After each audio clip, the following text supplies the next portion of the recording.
Welcome back to the Other Free Agents podcast. As always, it's Baz here. With me, we've got Miami Heat and small forward legend, Riggy Jones. Hey, Riggy Jones. Oh. And I got the Red Rocket in the studio, Choc Bonner. And if you didn't know, now you know, it's episode 10 of the Free Agents. Yeah, 2 pumps for safety.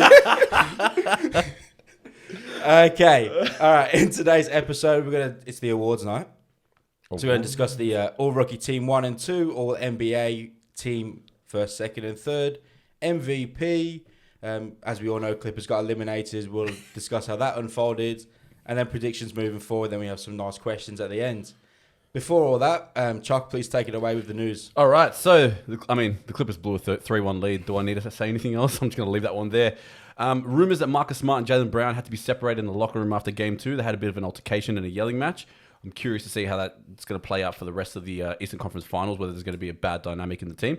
And staying on the Celtics as well, Gordon Hayward is set to be upgraded to questionable and could suit up for Game 3 today. We're still waiting for the teams to be announced. Like Baz said, the awards night happened, so all the all NBA teams were announced. I'll go over the first team. It was King James, Beard, Giannis, AD, and Luka Doncic. And of course, the MVP for the 2020 season, Giannis Antetokounmpo. I'm not happy about it. I'm gonna clap, but I'm not happy about it. No one in this room is happy about that. Yeah. There needs to be an investigation. Just Snubbed. apparently LeBron was pissed. Don't blame the guy. But we're going to talk about that in a minute. But first, we'll just start with the All-Rookie team. So All-Rookie team 1 was Ja Morant, Kendrick Nunn, Brandon Clark, Zion Williamson, Eric Paschal for the Warriors. And then All-Rookie team 2, Tyler Hero, Terrence Davis, Kobe White, PJ Washington Jr., and Rui Hachimura. Any surprises for you in the team 1? No, I'm pretty I'm pretty set on that. The only Brandon Clark is probably the only one that I'm like, could have been All Rookie Team 2, but I actually don't know if PJ Washington, who I would replace him with, they're probably very similar. So I'm not too fussed on it. One credit to Eric Paschal, he played really well for the Warriors. Like, I know it was a down year for them, but that was a pickup that they got. A guy who really worked hard on both ends of the floor. Not quite Draymond Green-esque, but had those sort of flashes on the defensive end. He's got a lot of energy. He plays with a ton of energy, and he's a deceptively decent shooter for someone who's not known to shoot the ball. And that all-rookie team, I'm happy with them. Yeah, Brandon Clark, I think, deserves to be in there. He was he wasn't third. He was 4th in Rookie of the Year voting. Yeah. Behind Kendrick and Zion, sorry. Yeah, Kendrick. So, look, I think it's all fair. I wouldn't change it if I had the opportunity to change it. That's how I would finish. All NBA first team. This is one where I'm actually not happy about. I'm not happy. I'm happy with the first team. Not happy about the third team. Happy with the first team. So as Choc said, Choc Bonner, Luka Doncic, James Harden, LeBron James, Giannis, and Anthony Davis. I think that's it. No surprises. No surprises there. That's where it should be. And then all NBA second team: Chris Paul, Damian Lillard, Kawhi Leonard, Pascal Siakam, and Nikola Jokic. This just shows me how far that Siakam dropped in the bubble and the playoffs, because you forget he was extremely solid during the season, and he just, for a guy who's all NBA second team, he didn't play like he was all NBA second team in that Raptors playoff series against Boston. I'm not going to say he went missing, but he didn't play to someone who should be all NBA second team as a top 10 player in the NBA. Yeah, that's it. That's the top 10 players right there, and he didn't play to that level. And Chris Paul actually kept the Oklahoma City Thunder streak alive of having a player in the All-NBA team for, I believe it's 11 seasons in a row. Wow. I didn't know that. Yeah, that's impressive. That's the longest streak in the NBA. Oklahoma City have had a player in the All-NBA team for the past, I'm pretty sure it's 11, 12 seasons with Westbrook and Durant. No chips, but, you can have the All-NBA team. It, just take the All-NBA team awards. Well, if you want anything, Nap just had players in the All-NBA team awards. Then the third team, Ben Simmons, Jimmy Butler, Jason Tatum, Rudy Gobert, Gobzilla, and Russell Westbrook. I can see it in your face right now. Yeah, there's a reason why I left until last. How the hell is Bradley Beal not in this team? Okay, here's why. Anybody can get points on a scrub team. Simple as that. Anyone can play well when you're the only player on a shit team. That's why he didn't get in. You can't win. Like, what did they win? They won 30 games, if that. 25 games. And you want him to be in the All-NBA team? No. No. And that's one of the first times that a player with an average of 30 points per game and 6 assists per game has been snubbed out of any of the NBA, All-NBA teams. Yeah. It's a joke. It's not a joke. It is. Okay. It's a combination of team and personal performance. If it's just personal performance, then guys who are jacking up 60 shots and getting 40 points a game would always be in there. But if your team is performing poorly, it goes part of the way, I think, for the voters of the All-NBA teams. I think it's partially the reason why he's not there. I don't disagree with you that he probably should be there, but that's the reasoning why he's not there. Poor team performance. Poor team performance, I agree. But he's one of the best 15 players in the league. And if you had the opportunity to choose Westbrook or Bradley Beal on your team, you're taking Bradley Beal. Yeah. I'm feeling just salty from you. Like, I'm just the salt Why? coming out. I'm not picking Bradley Beal over Russell Westbrook. Really? In terms of talent right now, no. In terms of the way Westbrook's performed, you could say Bradley Beal's performed better in the most recent time. But by the same token, Bradley Beal's never really had big moments and played in big moments. How often has he gone to the playoffs? Like 2-3 times in his career? Russell Westbrook's been there. He's been to the finals, man. You really going to take Bradley Beal over a guy who's been to the finals, an MVP, a triple-double machine? At this moment in time, yes. He's just not going to change his mind. I'm not going to change my mind because Russell Westbrook is overrated. And as we spoke off the record, you can repeat yourself because I'd love to hear it again. He doesn't come up clutch. He's not a clutch performer. Or I've never seen him be a clutch performer. Never. He's a stat patter. There's no Never doubt about has that. been, never will be. True, but Bradley Beal hasn't done it either. Yeah, but I feel like he's got a lot more to his game, and if he was put in that situation, he'd probably outperform Russell Westbrook. All right, so what we're saying here, guys, is get Bradley Beal off the Wizards and to a decent team.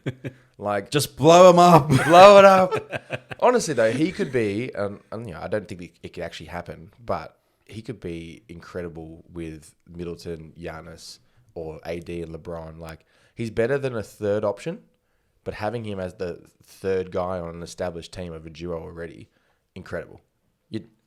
I'm not going to say finals straight away, but you're pushing for the finals very, very, very comfortably. He's never going to be the third guy. Yeah, but I'm saying if he gets traded to an established duo, if there's an established duo and you trade him there, he's going to have to be the third guy. I'm going to piss Baz off. Ready?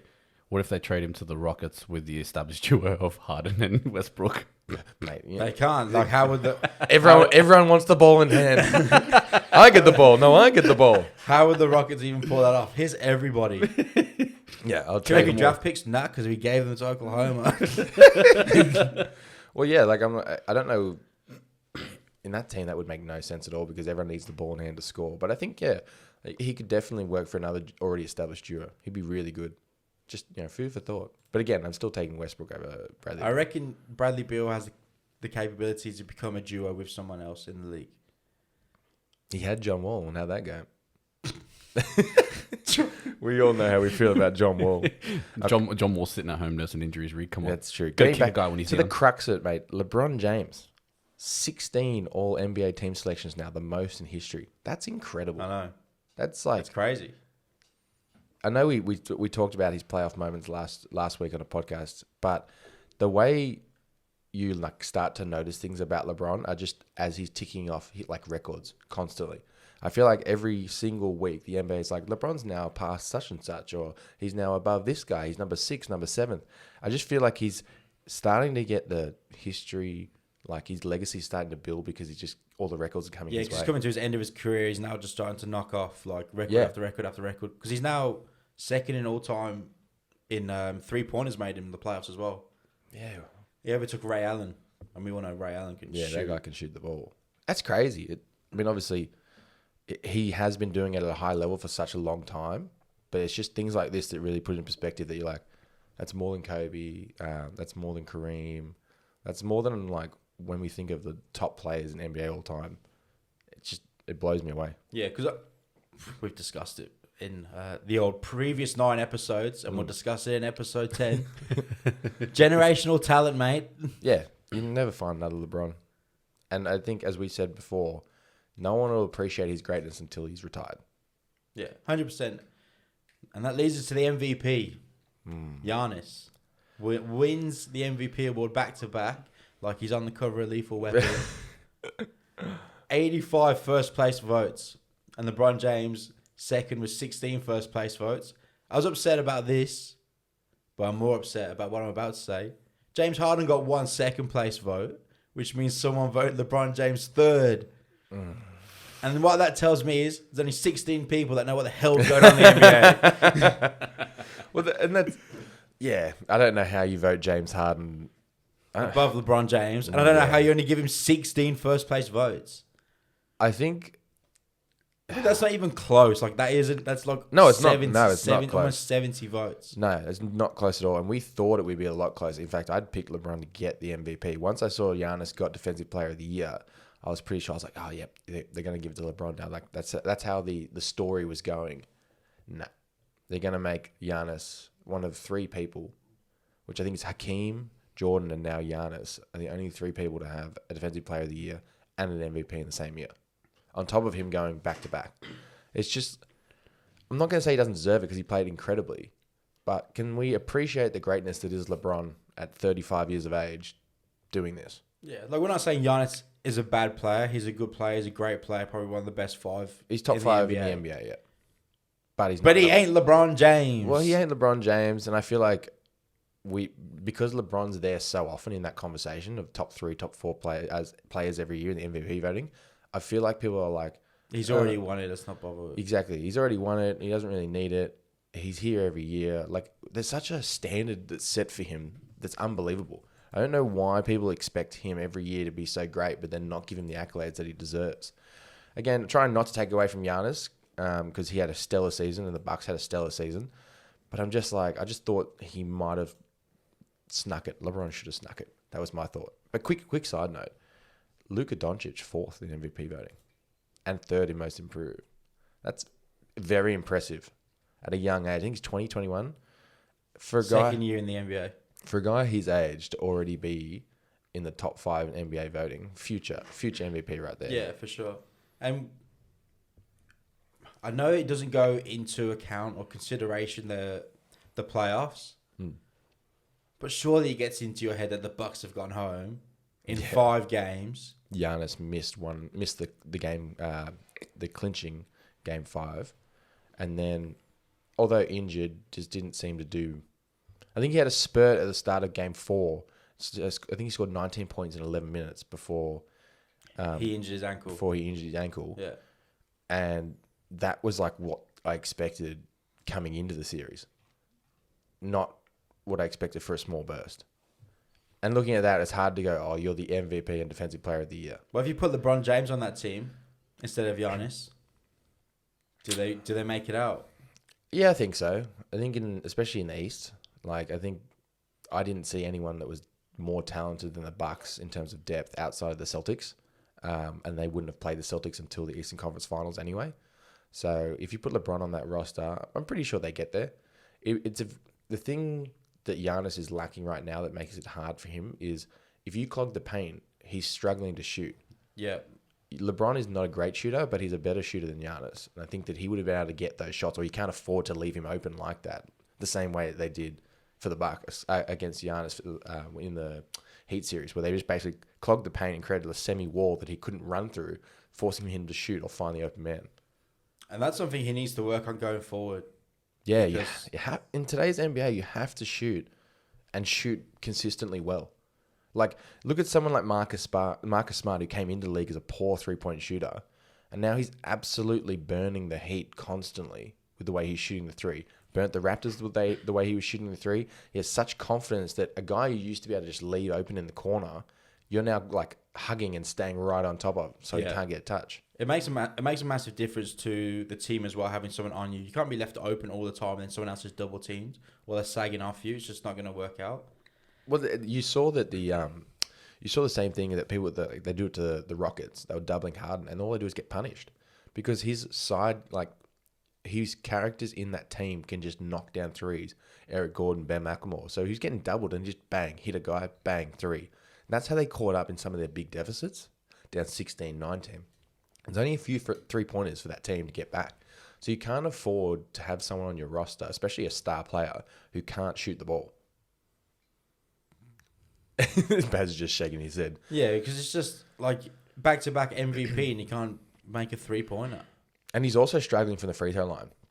And I know it's similar to LeBron struggles from the free throw line. You're like, you need to, because you get to the basket so much and you get fouled so much, you can't afford to be struggling from the free throw line.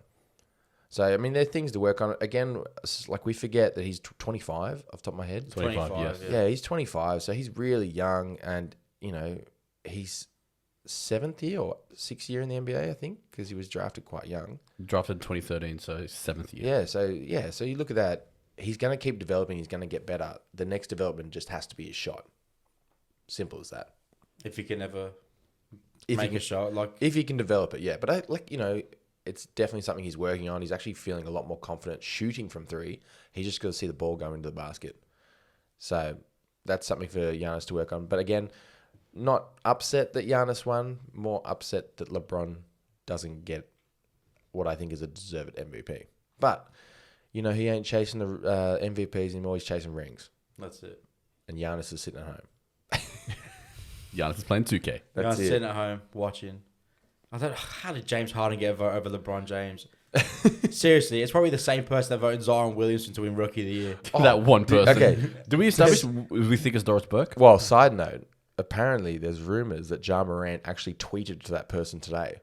Like found out who it was and sent them a tweet. I don't know if it's Oh, yeah. I seen that this morning. direct message or something. He said something about, I just want to know why. Yeah, and he's tweeting out. He found out who that voter was. It's not Doris Burke. Can confirm it's a man. He tweeted. It's He a man. tweeted It's that a guy. man. That doesn't narrow it down at all. But yeah, so no, it wasn't Doris. But yeah, he found him. He found him. It's probably the same guy too. Have you seen all my highlights? Yeah. Far out, man.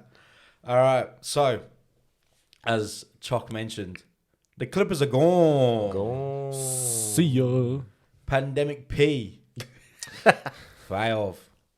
Yeah, Seriously, like, he struggled. I think one of the key stats that I took from Game 7 was Kawhi and PG 0-11 in the final. I think it was 3 minutes, final 3 or 4 minutes of Game 7. You're the two best players on that roster, firstly, and you're meant to be clutch performers, and you struggled. he can't call himself Playoff P anymore. Man, he's lucky to call himself an NBA player at this point. Like, it's tough, but when you were as good, and we talked about this last week, when you were as good as Paul George was, Out of the Indiana. and still is, I suppose, you can't perform like this and be expected to be called a star, a playoff performer. And I know it's a very different playoffs to every other year. No home crowd. You're in the bubble. It's very different. But it can't be an excuse for the way he's played. He's played poorly. Mate, did you see that 3-pointer he chucked up and hit the top of the side of the Clang, backboard? clang, God, clang that with was the so trolley. bad. And the best was then Damian Lillard went and roasted him on Twitter. He tweeted, he's like, "Oh, what do you think of this shot?" CJ McCollum and Damian Lillard were at home having a field day. That one where he's like, I'm pretty sure I got a spare spot in the plane to Cancun, had me in tears. But this is the problem with the Clippers, and something that I feel like LeBron James has learnt not to do, and a lot of stars should learn not to do. Don't talk before you start the season.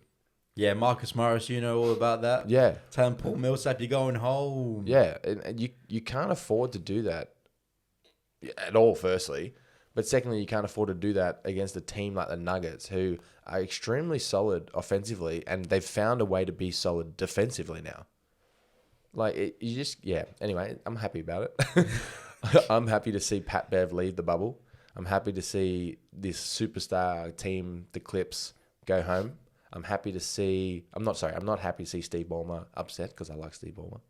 But I'm happy to see a team that everyone thought was just going to get there, would cruise through, So get knocked out. Rig, just a quick side stat for that one there. Doc Rivers is now the only coach to have lost 2 series leading 3-1. He's the only coach in NBA history. So that's a really horrible stat to have. That's not good. Question about Doc Rivers. Yep, hit me. With trying to figure out how to word this best. Because I felt like, so when Miami Heat won in 2010, 12, yeah, 2012, The Heatles period, yeah. the Heels period, Eric Spoelstra didn't get any credit. No. And it was all like, you could have anyone coaching that team, And they're going to get and they're going to win. But Eric Spoelstra's now proved he's a very good NBA coach. And in my non-biased opinion, the second best NBA coach behind Pop. Like, if Eric Spoelstra was finishing at the end of this season, Yep. the teams available that needed to coach Philly, Oklahoma, Houston, he would all be number one candidate. Yeah, people would be knocking at his door straight away to pick him up. Yeah, and with Doc Rivers, he's won with Boston. Yep. And we all know the Clippers even traded picks to Boston to get him as a coach. Yep. I feel like Doc Rivers is falling into that same boat with Eric Spoelstra, where he's not being rated at all. So you think that people are underrating Doc Rivers right now as a coach? I feel like he's getting a lot of harsh criticism. Yeah. Well, I mean, I think his coaching style is very much a let the players play. He's not the kind of coach to call timeout. He's like got the old Phil Jackson. Yeah, the Phil Jackson. He's like, the players can get through this. Yeah. And I think that works when the players you have leadership qualities. And unfortunately, the Clippers don't have that. Kawhi's a leader. Not a vocal leader. He's not a vocal leader. He's a leader by play, no doubt about that. But he's not a vocal leader. And I feel like back in the Celtics days, and in the early Clips days when Doc Rivers had Rondo, KG, CP3, like he had players that were leaders on the court vocally and by their play. Especially with KG and Pierce. Yeah. Exactly. And so you can get away with not calling any timeouts, not trying to stop any sort of momentum, just letting them play through the grind. But this Clippers team, I think that was his mistake. And I don't think he's a bad coach. I think he's a great coach, top 5 in the NBA by far. Yeah. But I just think that was a mistake that he made, that too many times when the other side when Nuggets got momentum, he wasn't calling a timeout to go, all right, guys, let's reset and let's do it. He sometimes just sat back and was like, oh, they'll get through it. And then the next thing you know, it's a 10-point turnaround. With the Clippers going home next season, do you think what changes need to happen for them to make the Western Conference Finals? With that current roster, they should be in the Western Conference Finals. Yeah, they should definitely be in the Western Conference Finals based on that roster. Well, first things first, you need to re-sign Montrezl Harrell. You can't afford to lose him. You have bird rights on him, which is great, but there's like numbers out here could possibly somewhere in the 20s, 20 million a year. So I don't know if you can afford to put that much money into Montrezl Harrell, but if you're going for a chip, luxury tax is not a problem. You need to do everything you can. So first things first, I sign him, bring him back for another season. If you can, you've got to sign Marcus Morris because he's a solid fourth foreman and backup shooter. So you need to bring him back. I let Reggie Jackson go, and I reckon you need someone who can control the ball at the guard position, point guard or two-man. I just don't like Pat Beverly's control of the ball. He's too erratic. He's too up and down. I don't know who that is. Pat Bev should be coming off the bench. Yeah, Pat Bev should be coming off the bench. Like, that's him. It's built for him.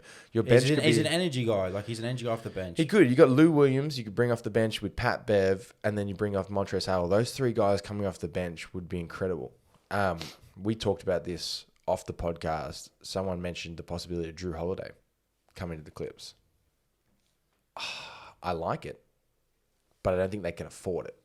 They would have to. You have no trade chips in terms of draft capital. Yeah, it would have to be a player. So who do you move? It's gonna have, but I don't even think I feel like the Pelicans want to move on from Drew Holiday. Yeah, definitely. It feels like they've been shopping him all season. Yeah, I feel like they want to move on from Drew Holiday and build around the Brandon Ingram, Zion, Jackson Hayes, that core group. Because Drew Holiday is from that period with AD, DeMarcus Cousins, Rajon Rondo. And they're trying to shift on from that, and he's the last remaining piece. He's still a very good player. Yep. The Clippers won't be able to offer something that the Pelicans want. They're going to have to give up Montrezl Harrell. There's no way. I know what you're saying, but there's no way you give up Montrezl Harrell. You can't afford to give him. He is a young And also star. the Pelicans might even be able to get him for free anyway. Yeah, well, that's true. They could sign him in the offseason. Yeah, it has to be a Lou Williams, like Landry Shamet kind of combination. You go Lou Williams and Landry Shamet for Drew Holiday.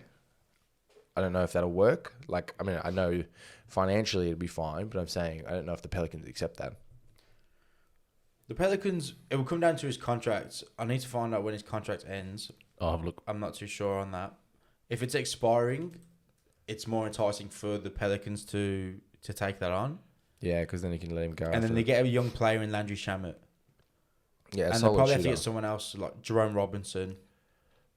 Another young piece Yeah, that hasn't proven anything. So Baz, he's got 2 years left on his contract. you can get away with that. What's he paying? Like $12 million a year, It's 8 million. $8 million a year. So It's nothing. That's actually $8 million. That's a underpaid. great. Yeah, he's getting really underpaid for what he brings to a team. I don't know. Like, I'm not going to say something crazy here, like blow it up, but I They think can't. They can't blow it up. they can't. Well, they can't blow it up. But I'm saying like Kawhi Leonard has, I think, a player option at the end of next season to exercise Yeah, he signed a 3-year deal. with a player option for the final year.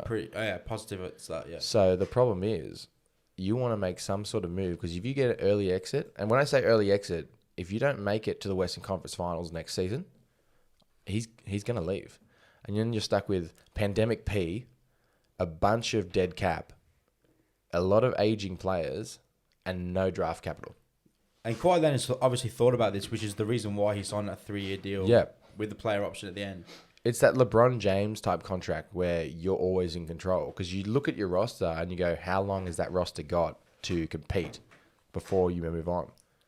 And that's what my biggest concern for the Clippers are. If you have an early exit next season, I reckon Kawhi's leaving. So this is the Clippers roster. Kawhi Leonard, Paul George, they're not untradeable. Montrezl Harrell, if they re-sign him, they're not going to trade him. Pat Bev, I can't see them moving him. No, I can't see them trading him. Lou Williams, You like for what? But you're paying $8 million a year for him. You keep him. He's underpaid. Yeah.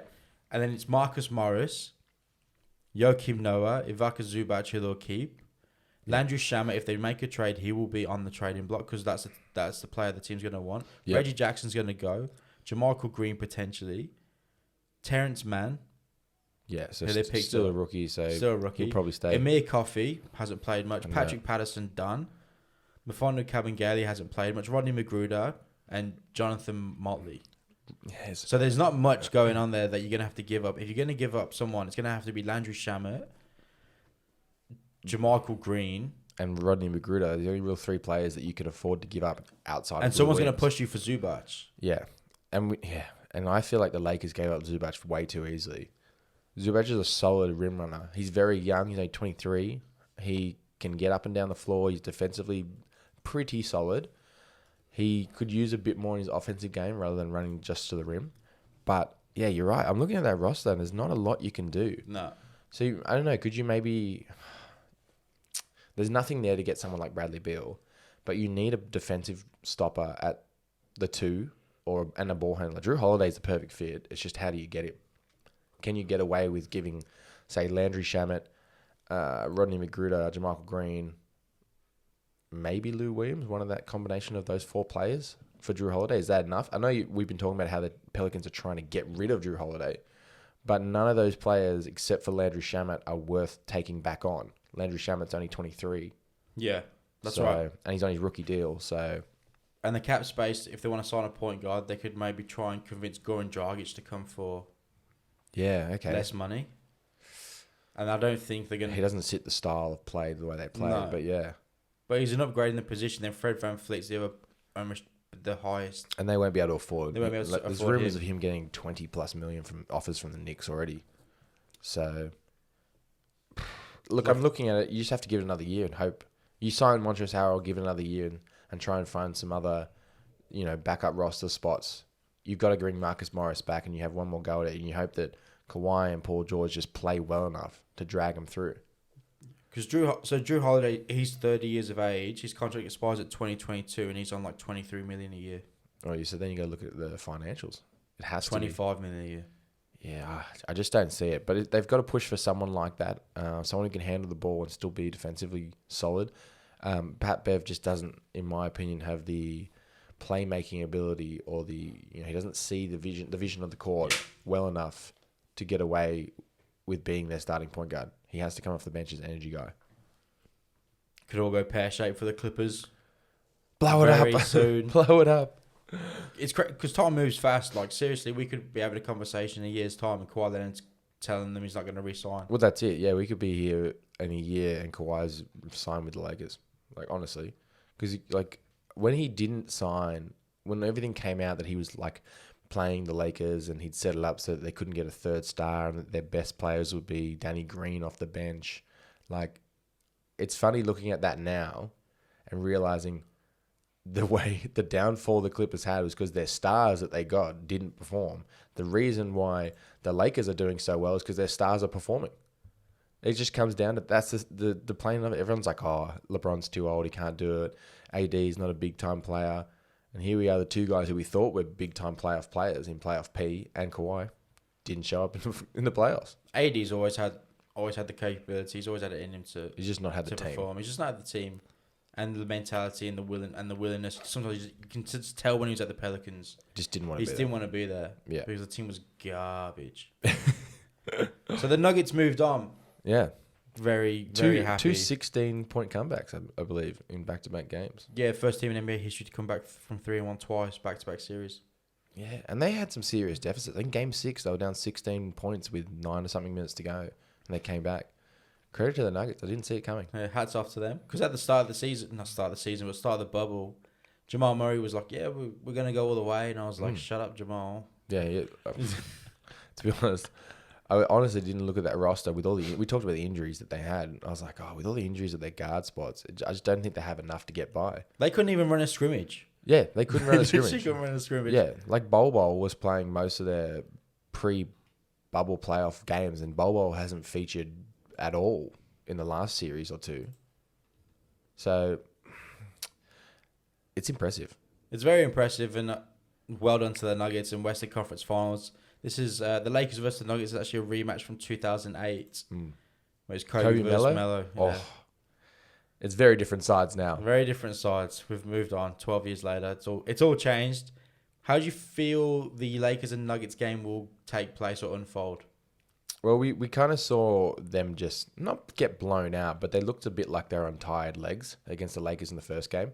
They just seemed like the transition defense was poor. There was a few times where Caruso hit a lob to LeBron. AD got a nice steal and kicked it forward to Rondo. There was too many easy buckets in the first game. And I think that's the problem for the Nuggets is when you play two really long series now in a row and you come up against a very well-rested side. The best team in the NBA. The best team in the NBA and the team who's had 2 5-game series, and their biggest problem in their last 2 series was they lost game 1 and they've already won game 1 now. I think the Nuggets get a game, but I'd be shocked if it goes past 5 games. No doubt in my mind the Lakers are going to win this. Yeah. To be honest, I said that before, and Choc said it. Yeah, we all said that. Yeah. Choc said it. Clippers. Oh, I'm looking forward to Clippers versus Lakers. He wanted that LA showdown. The LA showdown. We all seen the meme. We all seen the meme. Come on now. If you haven't, go check us out on Instagram and you can see the meme. At the Free Agents Podcast. But yeah. But I see the Lakers winning this. Yeah. But the most impressive thing about this Lakers team, JaVale McGee, and Dwight Howard did not play against the Rockets because they played small ball. Yeah. And now they're playing against the Nuggets, and Dwight Howard had a game. He put up balled. 13 points yesterday. It's just the way he played. He had such energy, and I think what people are like forgetting is that they have the deceptive amount of depth on that roster. Like Dwight Howard is Dwight Howard. Like we all know who he is and what he's done. Like he's won the NBA Defensive Player of the Year 3 times, I think. multiple times, and he's been to the NBA Finals. And that's your with the backup Magic. center. Like I know he's probably like past it in terms of his prime, but he can still block, he can still dunk, he can still run the rim, Rebound. he can rebound. And then you got JaVale McGee, who's been very impressive ever since he moved to the Warriors. He was very impressive in their finals runs, and he's kind of carried that. He's like almost matured a lot from the young Washington Wizards JaVale From McGee. Shaq in a fool. Yeah, from Shaq to the fool, from doing some absolutely stupid things. He's really found his niche in the NBA, just running the rim, blocking shots, getting rebounds. Like, there's something about this Lakers bench that, although they're not overly talented, they know their role and they do their role. No one goes beyond their role, and they just let LeBron and AD be the stars, and then everyone else just fills in where they can. Especially my boy, the Caruso. I'm serious. Like, I'm super impressed with the way he's played. He is not really a rookie in the sense of like he's not a rookie. But I'm saying he's not a young player in the sense that he hasn't played in big games before, and the way he's performing in the playoffs is very impressive. And he's very reliable as well. Super reliable. He plays solid defense. He rebounds, hustles, and I've seen him hit a lot of big shots. He hit a shot, I think it was game 4 of last series. It's Houston. I'm pretty sure it was game 4, game 5. I remember it was in the corner. In the corner, and I was like, that's a big shot. Because Houston was on a roll, and they came from like 15 down. There was a possibility. I thought, they might get done here. And then Caruso hits a big shot. And he's not a known shooter, but he just, no hesitation, bang, let's let it fly. And I think that's something that a lot of Frank Vogel and a lot of LeBron have instilled in the players at the Lakers. Like, you're here to do that job. Just do it. Yeah, and playoff Rondo's in full swing as well. Big difference having Rondo back. Yeah, huge. Like, when they lost to Portland, everyone's like, there's an upset. Yeah, no. And we all know how that went. And then we all know how the Rockets series went. The other series in the East, the Heatles. Count the Heatles. 2-0. 2-0 against the Celtics. And they play this morning. How do you think that's going to finish? I feel like the Celtics are going to win the next 2 games. Please don't say that, Paz. Look, as a Heat fan, sweep. I'm hoping we sweep because obviously that's what you want. You want as much minimal problems and you want as much rest as possible heading into the NBA Finals. But I do agree with you. The way these games have gone, the Celtics have been solid for 2.5 quarters, and then they collapse in the third quarter, and then they take off a little bit in the fourth quarter, and then they just show their inexperience in the late part of the fourth quarter. That's the problem. So, like, I look at these guys, and it's no knock on him, but Kemba Walker's not had a lot of time in the playoffs. So, is that coming to fruition? Is that showing that his minimal experience in the playoffs is hurting them? Tatum is going missing in the fourth. Brown hit some great shots to keep them sort of in it last game. But it just seems like the experience of Spoelstra, Dragic, Jimmy Butler is outdoing the talent the Celtics have. Because they're a more talented roster, but the playoff experience is lacking. Yeah, the Celtics have a better roster. The Heat are playing a lot better team basketball right now. Yeah. Because as you see in every box score, the whole starting lineup's got double digits, like 10, 15. Jimmy Buckets is always leading the way. Yeah. But everyone's contributing and chipping in the Heat team. The Celtics, every game's been close, and there's always been a moment in each game where it could swing either way. Yeah. And so far, it's swung towards the Heat. The Celtics have the capability to bring this back. They have the capability to win 4 straight. Like, without a doubt. That's what's really concerning as a Heat fan. You're sitting there going, like, it's great to be up 2-0. But we saw how quickly series can change, especially the Celtics series, where they were up 2-0 and next year it's 2-2. Yeah, that's right. So I'm not overly confident. I'm quietly confident in the sense that I trust the team that we have and the coaching that we have. But the Celtics can turn this series on a dime. And as Choc mentioned in the news earlier, Gordon Hayward is a possibility to play or suit up at least, which means he can't be far off playing. So if they go down 3-0, you can almost guarantee he's playing next game. Oh, it's 100% he's playing. So Gordon Hayward adds another dynamic that I'm concerned of. Because even just a spot-up shooter. That's what I mean, spot-up shooter. Like, he can have 30-point games without batting an eyelid. Well, Rig, just an update for you. He's now been listed as active for Game 3, 10 minutes ago. So there you go. He probably will play today. It's tough for us. I think we've taken a real advantage of Tice this series, which has been good. Like, Bam's had him in foul trouble both games, and I think he fouled out of Game 1. Not sure, he might have fouled out of Game 2 as well. So we've taken Tice out of it, and I really like the way Tice has been playing this playoffs. So taking Tice out of it has made it a lot easier for us to get to the rim, which is pretty much what Jimmy Buckets likes to do, Bam obviously likes to do, and Dragic really likes to do. I know the big shot he hit over Tice last game was the one everyone's talking about, but it's the way he's able to get to the basket against smaller defenders that I think is good for us for this series. I'd like to see a little bit more. Duncan Robinson's had a lot of foul trouble early in both games. So if Duncan Robinson can stay out of foul trouble and continue the hot shooting he had in Game 2, I'm not going to say the series is over because it's definitely not over. No, it's far from over. But I like our chances. Because they have that rotation on defense. With the Celtics, they just swap everyone on everyone. Yeah, they just switch out. They switch out.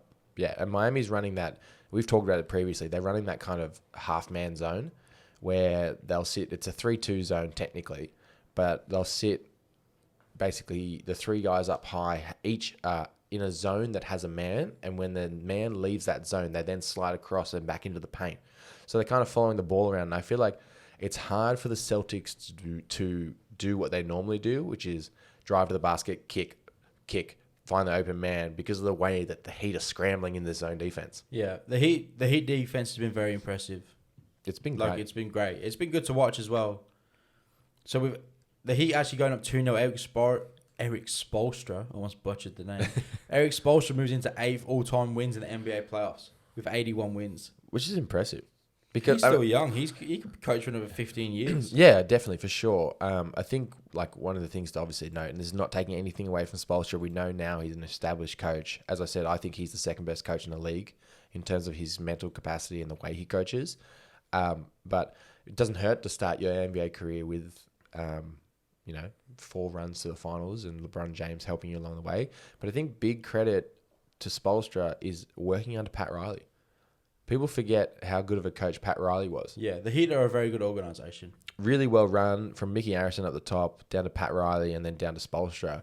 I think they've got the right culture, and I really think if we can close this series out, the Lakers are far more talented. The Nuggets are far more talented than the Heat, but the Heat just have a grind and a grit that in this 2020 bubble NBA finals could be the difference and the deciding factor.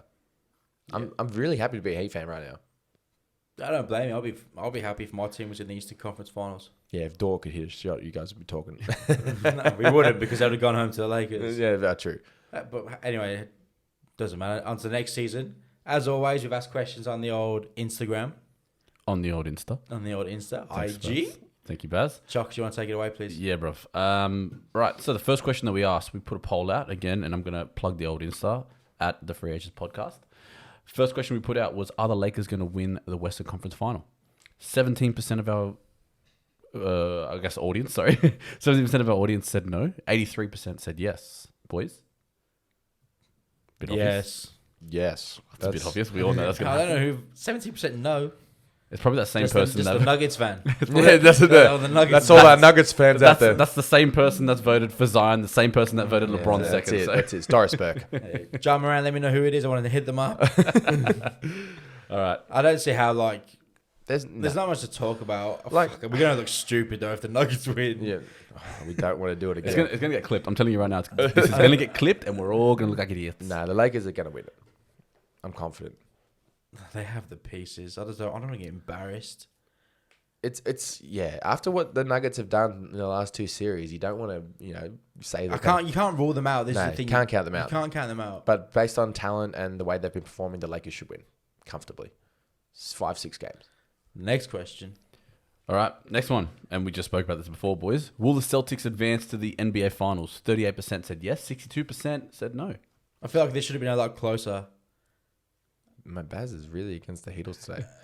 I feel like Rick created like 5 different Instagrams when Yeah, voted no. it was all me. It was all me. No, I think it should be closer, but I think the problem with a lot of NBA fans is they see 2-0 and they Rule it out. rule it out straight Yeah. away. They start getting... They chalk it up. Yeah, they're like, it's done. When the reality is, we know that a 2-0 series can quickly become a 2-2 series. If it's 3-0, obviously we know how that goes.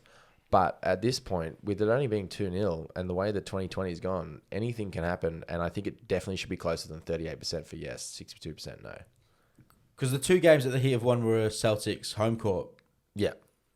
But it's not going to matter in the bubble, if we're going to be honest. It won't make a But huge you've even difference. seen it in the NBA when fans were there that the teams have gone 2-0 up at home.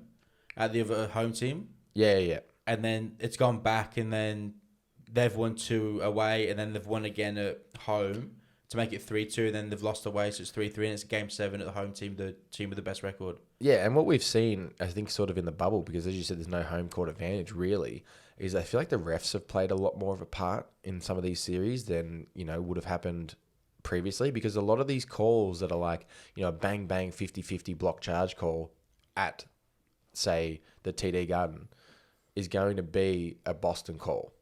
Same as if you go to American Airlines in Miami, it would have been a Miami call.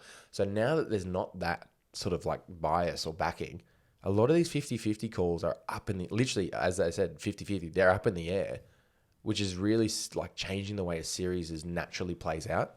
Because normally you assume like you play 2 games at home, you're going to win 2 games at home. You go, or at least 1 game at home. Then you go over there, you're probably going to try and take one. Try and steal a game. Exactly. Whereas now in the bubble, you're not really going anywhere to steal a game. You're both coming from the hotel across the road. So it'd be interesting to see. But as I said, I obviously want the Heat to get ahead. But I feel like the Celtics will make a series of it. I hope they make it. I want to see a close game. I want to see it go down to the wire. I wouldn't rule it past the Celtics to advance to the NBA Finals. Just because they're down 2-0, I don't think it should be 62-38. Well, the Heat are 10-1 in the playoffs. In the playoffs, that's third. In recent history, there's only 2 other teams that were doing better than that, and that was the Warriors, who were 11-0 at this point during their title run. So I'm not saying the Celtics are out of it, but go the Heatles. Count the Heatles. Next question, please, Chocky. All right, last one, bruv. And this one we spoke about before. Are Kawhi Leonard and Paul George solely responsible for the Clippers' downfall? So 62% of our audience has said yes, and 38% said no. Rig. Paul George is solely responsible. Take Kawhi Leonard out of that. I don't think Kawhi Leonard did anything that he did a lot. He tried really hard to keep them in the series. Paul George didn't do anything to help them. So Paul George is... He had one good game from memory. Yeah, it's just... And he was saying, I'm back. Yeah. He wasn't back. Like, I don't like to blame players for a downfall of The the series. superstars. This is on the superstars. But it's on Paul George more than... it's on Paul George for his performance. It might be on Kawhi Leonard for his leadership and why it showed that last season when he was at the Raptors, how much Kyle Lowry, Nick Nurse, Gasol, and Barker, how much work they must have been doing behind the scenes to help motivate and lead the team to allow Kawhi to just go out and play. Whereas now, this is the first time in his career that he's expected to be the leader. This is what people forget. People forget that, at the Spurs, you had Tim Duncan, Tony Parker, Manu Ginobili, and Pop. So you had more than enough motivational leaders. At Toronto, Kyle Lowry, Nick Nurse, as I mentioned earlier. This is the first time he's expected to be the leader on a team. Yeah. And he's not a vocal leader. And I think that's for me what separates the great players of this game is how can they motivate everyone around them. He's not, as we discussed before, he's not a vocal leader. They need someone like a Chris Paul sort of type player who's not going to want the ball when it comes down to it, but can motivate everyone else around and motivate Kawhi Leonard to perform. I think that's the problem is neither Paul George or Kawhi Leonard are that guy. And so it's hard for them to motivate everyone around them. I would have liked to have seen, I know Pat Bev kind of tries, but I don't think he's not NBA's talented enough to be that leader. I would like to see maybe Lou Williams sort of take that role a little bit because it looks like Montrezl Harrell was the only real emotional leader on that team. You could see it in his eyes, like every time he got an and one or a dunk, he's like screaming, bashing his chest. Like he was the emotional leader, but I expected Kawhi to step up and lead and motivate the team vocally and in play. He's never had that, and I don't think he'll ever generate that. No, it's not him. It's not the way he plays, but it'll be his downfall. Yeah, because it's not his downfall, but someone on that roster has to be. Someone has to step up and be a vocal leader and rally the team. Look, I feel the superstars are responsible. The coaching staff. And there's some talented coaching staff. There's some talented coaching staff with Sam Cassell, Doc Rivers, Ty Lue. I think this just proves that Ty Lue should get a head coaching job, to be honest. Yeah, I agree. I don't think he's ready. Or prove that he's good enough when he's at Cleveland anyway to be considered for the next job in Houston, Oklahoma City. The supporting cast in that Clippers team played a role in as well. With like Lou Williams didn't play that well, Landry Shamet. No one really played that well. No one steps up. The whole team didn't play well, to be honest. So Montrezl Harrell played the best out of the rest, if you want to say it that way. Yeah. Outside of Kawhi and Paul George, Montrezl Harrell was the best of the rest. Pat Bev wasn't even really Pat Bev in the same annoying way defensively that he usually is. I'm not going to blame them solely for the downfall, but Paul It's just George, a whole team thing, to be honest. Yeah. Yeah. and there's something that I read the other day. Actually, this is something pretty interesting I found. Is there's someone has said that they always had one eye on the Lakers. So for the whole season, they were just busy planning for the Lakers and like didn't really fix and maximize their own team. They were just busy to plan, and then they couldn't even get to the final to play them. And as Choc sort of just alluded to, what came to my head when he said that is the chemistry wasn't there as well during the season. I feel like Paul George being injured, Kawhi resting, they never really got it going. They never really learnt how to play with each other. Yeah, I'd love to know the friendship between Kawhi Leonard and Paul George off court, if there is one. Well, because you see, like, I mean, I know, like, obviously the media hypes it up, but AD and LeBron look like best mates off the court. Yeah. I've not seen that from Paul George and Kawhi Leonard. They obviously would hang out. I don't hang out with NBA stars, so I don't know. But they would obviously hang out. But it just doesn't seem to be like it's in the media the same way LeBron and AD are. Yeah, that's as we said before. It could all change very quickly, and Kawhi Leonard could be out of there, and Paul George on the trading block. Interesting few years to come for the Clips fans. That's it. All right, fellas. As you know, both conference finals are underway. Lakers are up 1-0. Heat are up 2-0. Which series do you have your eyes on? Or are you looking forward to seeing unfold the most? We'll start with you, Rig. The Heat. I want to see the Heat win. I want to see the Heat hit the finals. So all eyes on the Heatles.